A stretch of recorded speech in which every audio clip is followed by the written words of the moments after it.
Bwana Yesu asifiwe sana. Tunamshukuru sana Mungu katika mwendelezo wa masomo yetu, na hii ni part ya 4 tukiwa tumebakiwa na part 2 mbele yetu ambazo tutahitaji tuweze kufuatiliana vizuri, kwa sababu ni vitu lessons sana, ni vitu ambavyo vinatusaidia katika kizazi hiki cha upotovu. Bwana akatusaidie tukaweze kushinda. Sasa ndugu yangu, swala ambalo tunaliangalia leo katika kipindi hiki ni swala la namna ya kuzungumza. Kwa kweli kushangaa sana kwamba namna ya kuzungumza ya wanadamu wa Kristo leo imekuwa ni sawasawa na wanadamu wengine ambao hawamkiri Mungu, hawa wanaochaji wa Mungu. Sasa sikilizeni watu wa Mungu, naomba nirudie andiko fulani hapa. Andiko fulani hapa linaitwa Wakorintho wa pili sura yake ni ya 2 mstari wa 11. Anasema shetani asije akapata kutushinda, kwa maana hatukosi kuzijua fikra zake. Ili tumshinde shetani ni lazima tuvae silaha za Mungu, lakini vile vile tujue kwanza fikra zake. Hii ni kazi ngumu kidogo kufahamu, lakini inawezekana. Kusema ni ngumu haimaanishi kwamba haiwezekani, ni lazima tujue. Sasa ukiangalia katika mienendo leo ya Wakristo, wamekuwa na lugha ya kutamka ambayo ni lugha, simaanishi hizi lugha kama Kiswahili na nini, maanisha namna ya kutamka ambayo inawapeleka katika ulimwengu. Ukiangalia kwa barua, kama kuna vijana wanahitaji kwenda sawasawa na vile Mungu anahitaji, vitabu vikubwa ambavyo wanaweza kuvisoma katika Biblia ni vitabu vya Timotheo, kwa sababu hizi ni barua aliziandika Paulo kwa kijana wake Timotheo. Lakini pia vile vile katika kitabu cha Yohana wa kwanza, kiangalia katika sura ya 2 vile vile anasisitiza kwa vijana. Sasa Timotheo, hapa ndipo ambapo kuna chemchemi ya ujana mwema. Ujana mwema unatoka hasa kwenye Biblia, kitabu cha Timotheo. Zote mbili, nyaraka zote mbili, kwanza na wa pili, njema kuzisoma vizuri. Sasa ukiangalia katika Timotheo,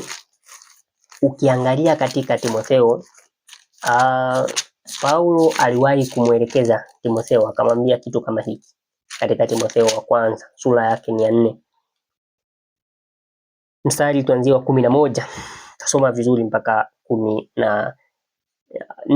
Anasema mambo hayo uyaagize na kuyafundisha. Mambo hayo yaagize na kuyafundisha. Mtu awaye yote asiudharau ujana wako, bali uwe kielelezo kwa waaminio katika nini? Usemi na mwenendo, na katika upendo na imani na usafi. Katika nini? Tunarudia 12. Mtu awaye yote asidharau ujana wako, bali uwe kielelezo kwa waaminio katika usemi na mwenendo. Hivyo ni vitu vya kwanza alianza navyo katika usemi. Leo kunakuwa na lugha za kihuni zinazungumzwa mpaka na watu wa Mungu, mpaka vijana wa Kristo, mpaka mabinti wa Kristo wanazungumza lugha za kihuni. Shawahi kusikia mtu anaitwa oya njoo, oya. Sasa oya ni nini? Lakini sikiliza kwa makini uweze kuwa na kutuliza ubongo vizuri. Unaweza ukafikiria kwamba hizi lugha hazina maana. Hizi lugha hazina maana. Na kama hazina maana, sasa zinazungumzwa za nini? Na kama zinayo maana, basi ujue kuwa na maana kwa kitu si kama wewe ujue ina maana ndio iwe na maana.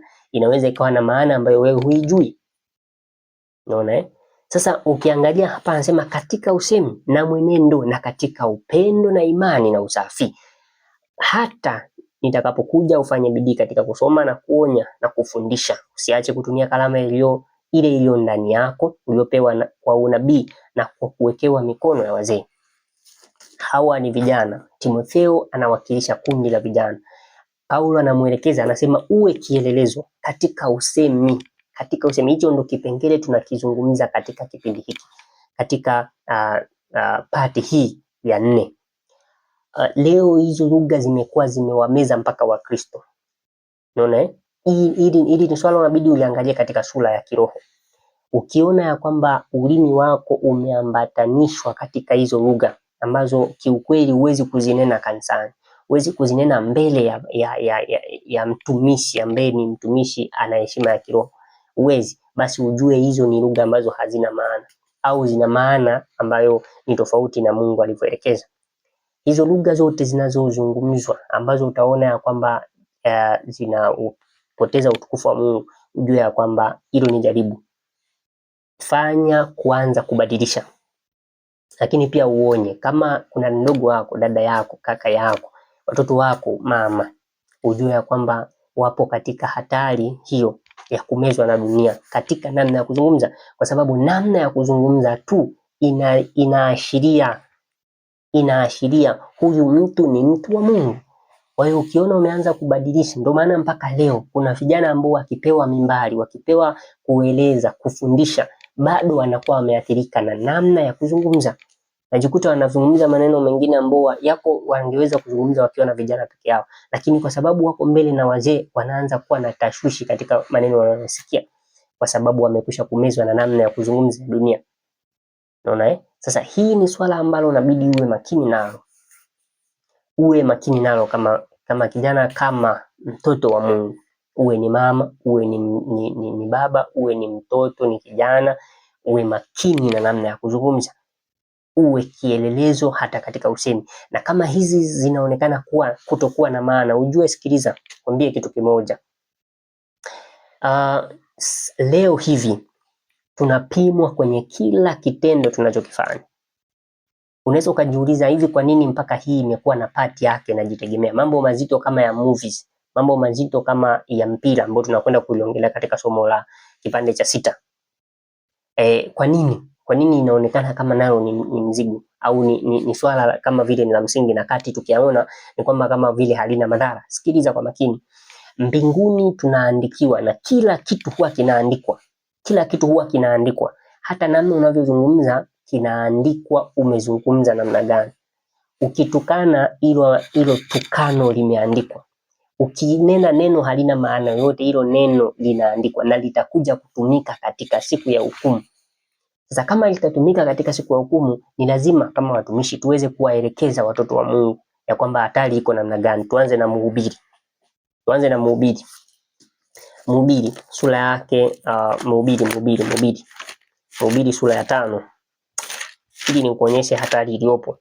Tusome hapo 5:6. Mhubiri anasema, usikiache kinywa chako kuukosesha mwili wako, wala usiseme mbele ya huyo malaika ya kwamba nimepitiliwa, kwani Mungu akukasirikie sauti yako na kuiharibu kazi ya mikono yako.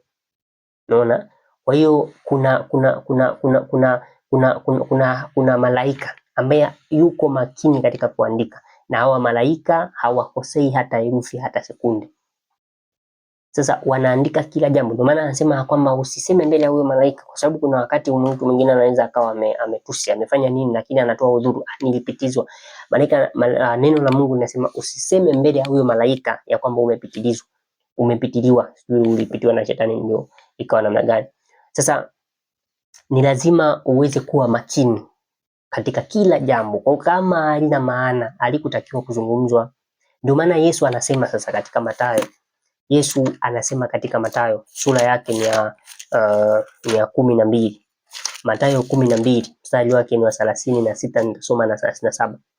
Anasema Yesu mwenyewe, basi nawaambia, kila neno lisilo maana watakalo linena wanadamu watatoa hesabu ya neno hilo siku ya hukumu.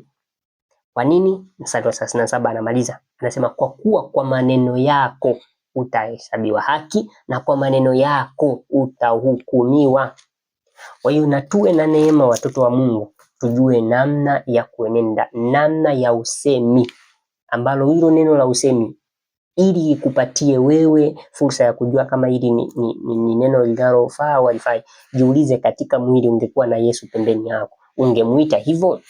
Unaona, kama ni mshikaji utamuita Yesu mshikaji twende. Kama ungemuita hivyo basi endelea kuita, hiyo ni halali. Lakini kama usingeweza kumuita hivyo, ujue ya kwamba hilo ni neno hukutakiwa kulisema kama mtoto wa Mungu. Na hapa panahitaji matengenezo sana kwa watoto wa Mungu, hasa vijana.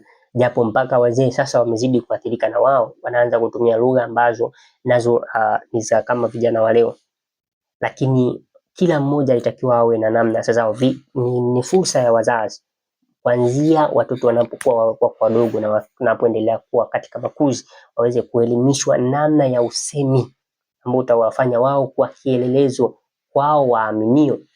Bwana akawasaidie sana. Tunaingia katika part 6 ambao tutaangalia katika masuala ya bettings. Part 5 tutakapoanza hapo katika kuingia katika ushirika wa mambo mengine.